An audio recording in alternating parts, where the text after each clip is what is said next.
You remember, Will, once upon a time, I think I did a video on a really small smartphone, world's smallest smartphone. I've probably done a couple at this point. Well, the comments used to come in and say, those phones, those are prison phones.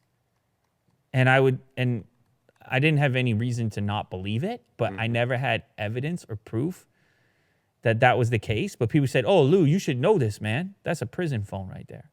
And How would they expect you to know that? well, they expect, I've been around the block, they expect. Okay.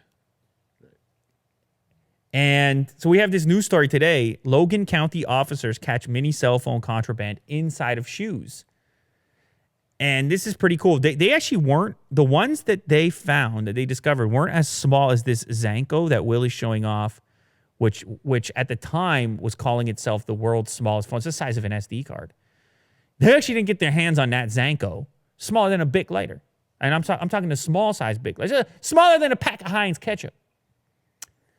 Instead, this one is slightly bigger than that one. And what they did, somebody tried to smuggle these phones into prison, to jail, in the sole of a shoe, and then cover it up with the insole and have it below that. And I guess you're allowed to deliver shoes to somebody in prison. I didn't. Is that allowed? I thought. Are they wearing cool sneakers in prison, or do you have to wear the whatever is given to you?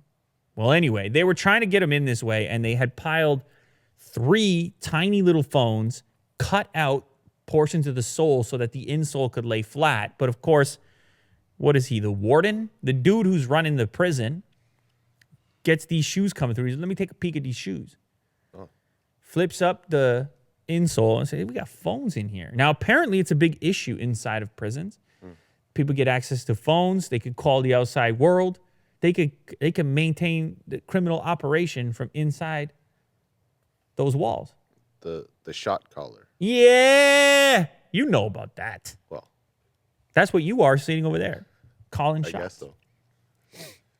And so anyway, it's a big issue. Some people are saying, at least in this particular news story, that they need some kind of cell phone blocker operating within the prison in order to just jam all potential connections. So even if you could smuggle these tiny little cell phones into the space, they wouldn't operate anyways. No reception. No reception. Because you know what he was saying. Like, obviously in this case we see it coming in a shoe. But what the warden was saying, he was saying you could hide these in a cavity. That's where I thought they were going. You got any cavities? Yeah. No, they don't mean the they don't mean the dentist, yeah, Will. Yeah. They don't mean the dentist when they say that. Yeah. I hate to break it to you. So that's how small these phones are, and they're coming in and out of prisons in all kinds of different ways. So here's a case where they caught them on the way in, but it's kind of cool to see the way they try to make it happen. Carve out the sole of their shoe. Didn't work out in this case. I'm sure it does work out sometimes. Well, I guess it worked out for the warden. It depends who you wanted it to work out for. Mm-hmm. If you're the prisoner, well, it didn't work out.